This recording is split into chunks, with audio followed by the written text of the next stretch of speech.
Please listen carefully. Well, hello, universe. Welcome to the Optimist Daily Update. I'm Summers McKay. And I'm Kristy Jansen, and we are part of the team behind the Optimist Daily, making solutions the news. We bring you reader-funded solutions news every day in order to change the tenor of news media, social media, and the direction of your day. To help make it one, focus on solutions. 7 days a week, we publish positive news stories written by award-winning journalists and delivered online to your inbox and through our social channels. And also, we are sharing these solutions in a commute-worthy, walk-worthy, home office-worthy podcast. Today is Monday, the 13th of September, 2021. Happy Monday, Kristy. How are you? Happy Monday, Summers. I'm well. I'm cozy. It's summer still where I am. Exactly. It's still the heat of summer. I call them the mercurial final warm days of summer, where you're just desperately ready for the pumpkin spice latte phase of the season. I don't know if I'm ever ready for the pumpkin spice latte phase. I'm not a big fan of the pumpkin spice latte thing. Do you But not I do like pumpkin pie? No, I don't. Yeah. I had a very bad experience with pumpkin pie when I was about 6. Yeah. But how do you feel about like other holiday-y drinks? Do you like peppermints? Do you like any of those holiday-y flavors, or is it just a no-go across the board? I like peppermint. Peppermint's great. I'm a big fan of Thanksgiving. Yeah. I guess. Love the turkeys. Well, yes, I just like I like the gratitude. Yeah. And I like the gathering. Hopefully we can gather again this Thanksgiving. That's my hope. Exactly. Let's put it into the universe that some version of a fulfilling gathering will happen for you. I think you need it. I think we all need it. Actually, yesterday's Optimist Daily view, the Optimist view, which we circulate to our Optimist emissaries. So if you are a paid subscriber of the Optimist Daily, you receive the view on Sunday. And we did a deep dive written by our staff writer, Ariel, about understanding grief and really talking more about those two in-depth articles combined into one with some additional research.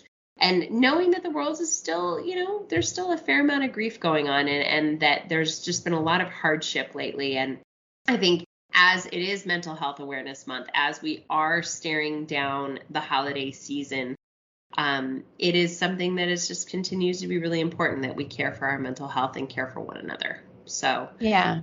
Speaking of caring for mental health, I have one more pro tip before we get into today's stories. So Okay. Every morning when you and I start to sit down and read the Optimist Daily Update intros together, we both force ourselves to smile, right? We smile when we record the show. We smile when we talk because that joy that is inherent by smiling comes through in our voices on the pod. Now, science has also taught us that simply by the act of smiling, you can lift and improve your mood. So this is not a solution on today's Optimist Daily, but I want to strongly encourage everyone, if you are feeling a bit down in the dumps, just force yourself to smile. Go find someone to have a conversation with whom you smile at, and you're going to get a little bit of a lift. So That's good. know that I am lifted when I talk to you, my friend. I think it's even better if you don't have to force yourself, but rather you find something that makes you smile and think about that thing that's making you smile. So that it's not, although I think you're right, it is also the act of raising your muscles on your face in that smiling kind of expression. Yeah. But it's even better if you can actually find something that makes you smile, even when there's so much negative stuff around you. But look for the thing that makes you smile and let that lift you up. All right. Well, speaking of being smiling. Lifted up, speaking of smiling and speaking of being lifted up, yes. Do you want me to go first? I want you to go first because part of why we're giggling is because at the end of the day, we're still 15-year-old kids. So yes, we are. Go for it. Well, speaking of being lifted and speaking of moving towards the winter, the headline that I wanted to talk about talks about a ski resort and, ski lifts, all that. and about how a ski resort tucks in Mount Titlis Glacier with a special blanket.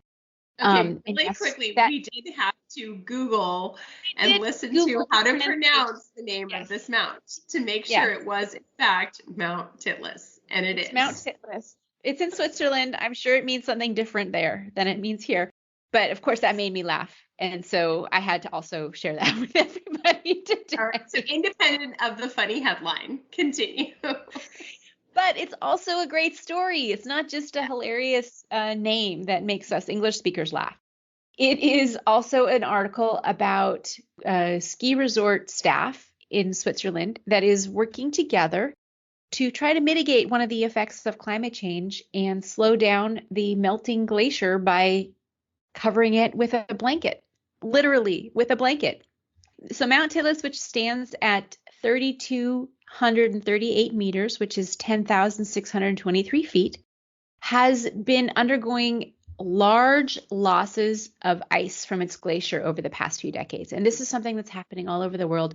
We were talking, both Summers and I have had the wonderful experience of climbing Mount Kilimanjaro. And I mean, years ago, for me, it was, I guess, 16 years ago now. And I'm not sure when you did your trip, It was Summers, 8 years ago. It was actually eight. 8 years ago next week that I was on Kelly. So Okay, but that is the tallest mountain in Africa, and it also has a glacier on it. But glaciers all over the globe are melting because of climate change and global warming. It really is global warming, and that's a problem. One of the ways to address that problem, because as those glaciers melt, it stops reflecting light off. It's one of the systemic changes that has a positive feedback loop, and positive means that the more it happens, the more it happens. It's not necessarily positive. It doesn't mean it's good. It just means good. it's self-perpetuating. Yeah, but so the less ice there is, the less white there is, the less reflection of heat there is. The heat doesn't bounce right off. It gets absorbed by the darker ground. So melting glaciers is a real problem. Plus, it raises the sea levels and all of that. So we got to do something. But if we don't, glaciers are going to be gone in the next 100 years, 50 years. Mm-hmm. And that is the situation we're facing.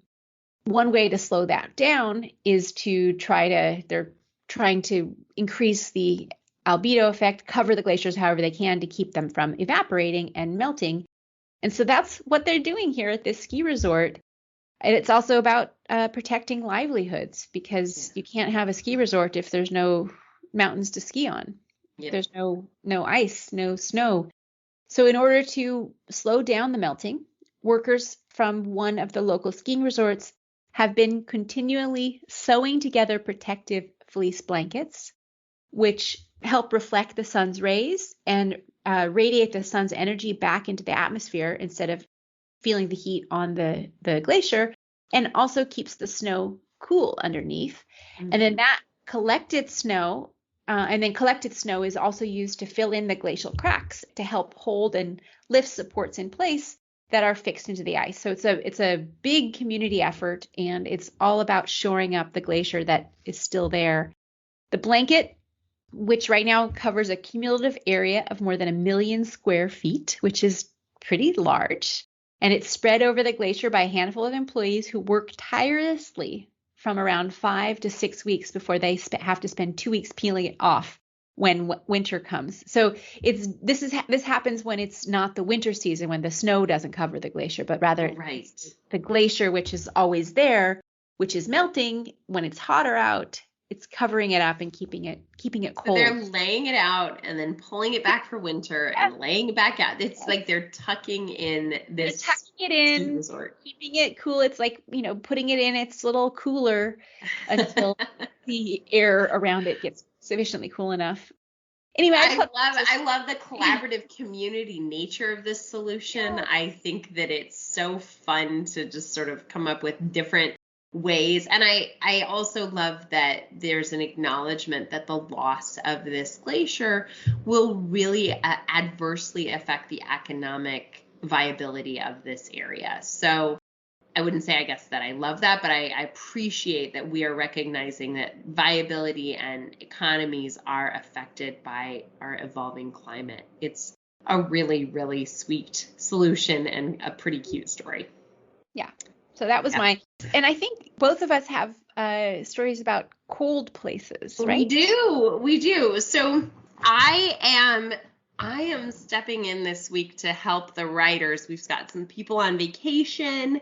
And so I am trying my hand at being a staff writer for a few stories that Amelia christens me with this week. And so I'm picking one that I did. Now, I originally attempted to title this, Oops, We Found an Island. And Amelia overrode me because the business of geological research is not quite as comical as I Well, it's not an oops. Well, it kind of was an oops, actually, though. Well, so they stumbled upon it, but it wasn't like a mistake. It was like, wow, we had no idea. Right. So this story reads, Arctic scientists stumble upon the world's northernmost island. And just starting off, like, could you even imagine that it'd be possible that there are places on Earth that have yet to be discovered, like including entire land masses? It turns out there are. So recently, researchers who were seeking data about microscopic life in the Arctic stumbled upon a previously undocumented and incredibly important discovery, the world's northernmost island. This team of Swiss and Danish scientists arrived via helicopter on a tiny island off the northern coast of Greenland, assuming that they were at their intended destination of Udak Island. Research expedition lasted 20 minutes. Data was collected. They hopped off, moved on. It was later that the journalist who was with them noted that they were more than 80 miles off the mark. This Danish journalist named Martin Broom said, we were more than 80 miles off the mark of Udak Island. So back they went to determine that, in fact, they had discovered a completely new island. It's still unnamed. It's tiny. It's 100 to 150 feet across and has an altitude only of 10 to 13 feet above sea level. Now, what's interesting is that it was previously undiscovered because it was perhaps covered in ice pack, or more exciting to consider, may have been newly formed. Now, while climate change has affected a lot of land masses, it's not believed, although they're not certain, that this has anything to do with rising or sea levels or ice melting from climate change. In fact, they just think that it is something that nobody else had ever found. So I appreciate this story because it's a reminder that this beautiful planet is changing and new discoveries can still be made when serendipity is given a chance to participate in science. Yes. So, oops, we found an island, or super smart scientists did something really smart and then identified something new. Also a potential description of the story. So nice, yes. And the thing is, it is a good reminder that nothing is ever static, whether it's the way the earth is laid out in our own lives. Even so, when it feels low, it's going to change. When it feels great, it'll also change. Unfortunately, it's always a flow. Yeah. That's the nature of reality, I guess. Well, there are some other amazing stories this Monday. And you know what, Kristy, we'll get to the Optimist Daily Challenge tomorrow and talk body scans. But today, guys, you can also read 3 motivating findings from the IPCC report. Midlands National Forest combines rewilding and community. This one's phenomenal. France makes birth control free for everyone under 25. Lots of ways to reduce unwanted births, including women's reproductive health. And let's see, for Gen Z, climate careers are a clear path to success. Kristy, that and much, much more is available, as always, on optimistdaily.com. Do you want to read us out? Sure. So thanks, everybody, for listening to today's Optimist Daily Update. Summers and I love being here in the mornings. We love sharing these positive solution-based stories with ideas on how you can get active and help participate in changing the world. Help ensure it's changed for the good, the benefit of all. We love that. We can only do this, though, thanks to the support of our fantastic audience and our really, really tremendous emissaries, who are the people who support our work. If you haven't already become an emissary, please consider becoming one on theoptimistdaily.com. And for $5 a month or more, if you have the means, you can help support reader-funded independent journalism and be a part of the solution-changing consciousness that addresses our world's biggest challenges with a problem-solving mindset. Help us keep the Optimist Daily free for everyone who needs it, supported by those of us who can. Thank you, everyone. I love y'all, and I'm looking forward to a cool winter and avoiding pumpkin spice wherever I can.